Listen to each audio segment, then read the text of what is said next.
हे मराठे मुंबईत जाणार आहेत म्हणूनच यांनी मुद्दाम सरकारनं हे केलंय. याच्यात काय झाकून ठेवण्यासारखं काहीच नाही. हे सत्तेच देशापुढे उघडं पडलंय. परंतु सरकार विरोधात रोष याच्याचमुळे जातो. याचं कारणच खरं आहे की लोकांनी यांना सत्तेवरती बसवलंय, मराठ्यांनी यांना सत्तेवरती बसवलंय आणि त्याच मराठ्यांना मुंबईत गोरगरिबांना येण्यापासून रोखणं म्हणजेच रोष वाढण्याचं कारण फक्त सरकार आहे. म्हणजे कायदा हातात आम्ही देतोय, तुमच्या सत्ता आम्ही तुमच्या हातात देतोय आणि तुम्ही त्याचा गैरवापर करताय. अरे लोक तुम्हाला निवडून याच्यासाठी देतात की कसल्याही परिस्थितीत आपण जर मुंबईला कुठे गेलो तर आपले माणसं, आपलं सरकार बसले तिथं, आपले फडणवीस, आपले शिंदे, आपले दादा बसलेत तिथं, म्हणून लोक जातात. जे आपले म्हणून बसले तेच आपल्याला मुंबईत येऊ नको म्हणतात. म्हणजे ही खूप मोठी दहशत झाली, ही दादागिरी झाली सरकारची आणि चालत नसती.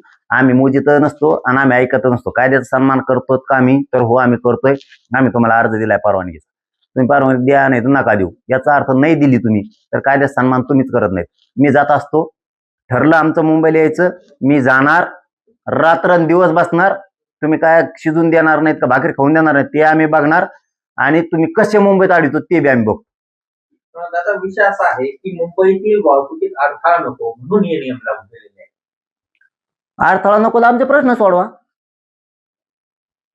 तुम्हाला प्रश्न सोडवायचे नाही, सत्तेत मराठ्यांकडून बसवायचं, गोरगरिबांचं वाटोळं पण करायचं आणि अडथळ्यात काय संबंध आहे? मुंबईतल्या बांधवांनी समजून घ्या, आम्ही आमच्यामुळे तुम्हाला त्रास होईल का? तर एखाद दिवस नक्की होईल. आम्हाला 10-15 दिवस सांभाळून घ्या. तुम्ही पण काय तिथं सुखी नाहीये, आम्हाला सुख नाही म्हणून आमच्या मागण्यासाठी आमच्या लेकरा बाळात कल्याण व्हावं म्हणून मुंबईत येतोय. जर आमच्यामुळे तुम्हाला 10-15 दिवस त्रास झाला तर होऊ द्या, सहन करा. आम्ही पण तुमचेच आहेत, आम्ही का लोकांचे नाही आहेत. मुंबईत कोणी सुखी नाहीये, ना व्यावसायिक सुखी आहे, ना तिथं आगरीकुळी सुखी आहे, ना मासेमारी करणारा सुखी आहे, ना तिथला कोणचाच समाज सुखी नाही तिथं. ना तिथला मराठी माणूस मुंबईतला सुखी आहे, ना तिथला परप्रांतीय सुखी आहे, ना तिथं जैन मारडी सुखी आहे, ना तिथं दलित मुस्लिम सुखी आहे, ना तिथं मराठा सुखी आहे, ना तिथं ओबीसी सुखी आहे. कोण सुखी आहे तुम्ही तरी? मग कोणाला सुख नाही तिथं यांच्यामुळं.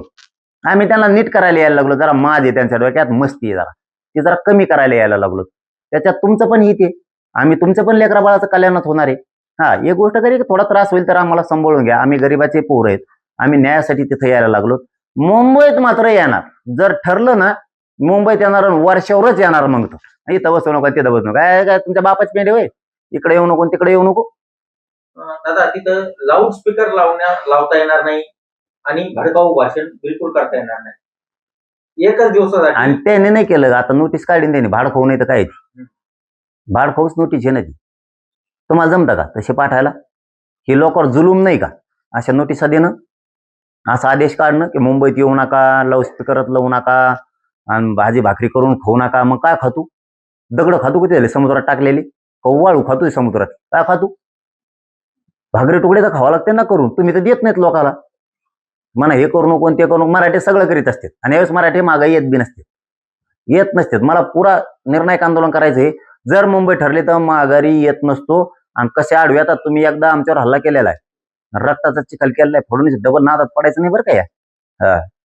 आता आम्ही सावध आहेत, हे ध्यानात ठेवायचं. आणि तुमच्यावर सगळ्याचा राग आहे, मग दलित मुस्लिमापासून शेतकऱ्यापासून सगळे व्यावसायिक वर्ग, व्यापारी वर्ग, नोकरदार वर्ग सगळे चिडलेले आहेत तुमच्यावर, हे ध्यानात ठेवा. मग तुम्ही दक्षिण मुंबई वगळता, आझाद मैदान वगळता इतर कुठेही तुम्हाला आंदोलन, निदर्शनं धरणं काहीच तुम्ही करू नका म्हणल्यावर आम्ही मग कुठं करीत असतो? बुळकांडात करीत असतो मग आम्ही, मग तर कुठं करीत असतो?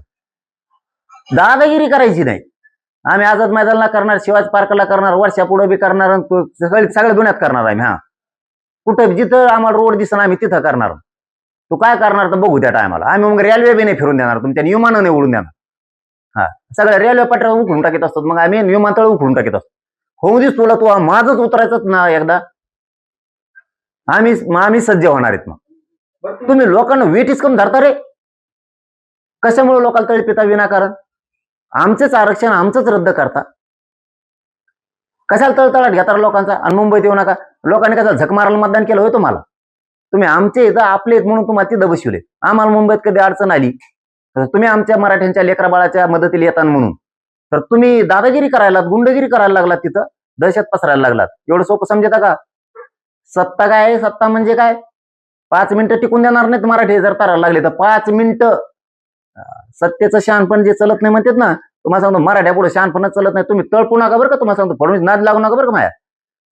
तुम्ही खेळ खंडोबा करायचं काम करू नका पोलिसाच्या जीवावर. तुम्ही मुंबईत जाणार, तुमच्या सहकार्यांनी अर्ज केला म्हणून हे नियम लागू केलेत काय, असं तुम्हाला म्हणजे शंका आहे का तुमची? काय सांगा याची गरज आहे त्यांना माहिती. हे मराठीचे पोट्टे माया संगच 80-90 लाख पोरं येणार त्यावेळी जर मुंबईत निघालं. 5 टप्प्यात आंदोलन करणार आहे जर मुंबईचं ठरलं तर. 5 ते 6 कोटी मराठा नंतरच्या टप्प्यात येणार. घुसणारच आहेत आम्ही. यावेळेस आम्ही 40-45 लाख गाडी घेऊन घुसणार आहेत. आणि आपण आकडा दिला ना तोच असतो पुन्हा. आणि 5 टप्प्यात तुम्हाला 6 करोड मराठा मुंबईत घुसलेला दिसत. लय रागलेत मराठी. भयानक भयानक नाराज आहेत. यांनी आमचं आरक्षण असून रद्द केले, आमचे प्रमाणपत्र रद्द केले, आमचे गॅजेट असून दिले. मराठ्याचे खरबडून जागे झालेत सगळे. काना कोपरा मराठ्यांचा. तुम्हाला जड जाईल. तुम्ही उगत तराला लागू नका आणि विरांगारां मराठ्यांवरती अन्याय करू नका. तुम्ही काही नियम काढणार आणि इकडे बसू नका आणि तिकडे बसू नका आणि यावं लावलं आणि त्यावं लावलं. इथं शहाणपणा चालवून देत नसतो आम्ही. तुम्ही गोडीत आमचे प्रश्न मार्गी काढा. आमचं जे हक्काचं आहे कायदेशीर आहे ते आम्हाला पुरं द्या. आम्हाला काय हाऊस नाही त्या मुंबईत यायची. पण तुम्ही नाही दिलं की एखाद्या वेळेस निर्णय 100% आता होणार आहे. तुम्ही मराठा आंदोलकांना आव्हान केलेलं आहे अंतरवालीत 29 तारखेला या आणि तुम्ही मुंबईत सुद्धा जाण्याचा इशारा दिला, म्हणजे नेमकं आंदोलन कुठं काय? नाही मी आता थोडी सूट दिली. 29 ऑगस्टलाच होणार आंदोलन आंतरवालीत. पण मराठ्यांनाच थोडी सूट दिली. तुम्हाला जशी सवड असेल तशी या. कारण आपल्याला एक मोठी लढाई थोडी लढायची. त्याच्यामुळं आंतरवालीत पण या टप्प्याटप्प्या नाही. 29लाच असं काही नाही. याचा अर्थ 29ला येऊ नका म्हणत नाही बरं का. तुम्हाला यायचं तर 29ला या सगळे, काही अडचण नाही. तुम्ही 30ला आले तरी चालतंय, 31ला आलं तरी चालतंय, 1, 2, 3, 4, 5, 8 तारखेपर्यंत केव्हा आलं तरी चालतं. तुम्ही 29 ते 8 पर्यंत तुम्ही केव्हा आला तरी चालतंय, काही अडचण नाही. मी काय एका दिवशी या म्हणणार नाही. सभा असल्यावर एका दिवशी लागतो. दुसऱ्या दिवशी येऊन काय करायचं? ही काय सभा थोडी आमरण उपोषणाला बसलोय. रोज टप्प्याटप्प्यात तुम्ही आले तरी चालतंय. तुम्ही एका दिवशी आलं तरी चालतंय. पण 2दा सज्ज राहायचं आता. 2दा. एकदा 29 ऑगस्टला आंतरवालीकडं आणि मुंबईची तारीख जर ठरली ना भाऊ, हाय तेव्हा हलकीक मारायची. हाय त्या जिंकूनच माघारी यायचं. आता पुन्हा माघारी थोबाड दाखायचं नाही.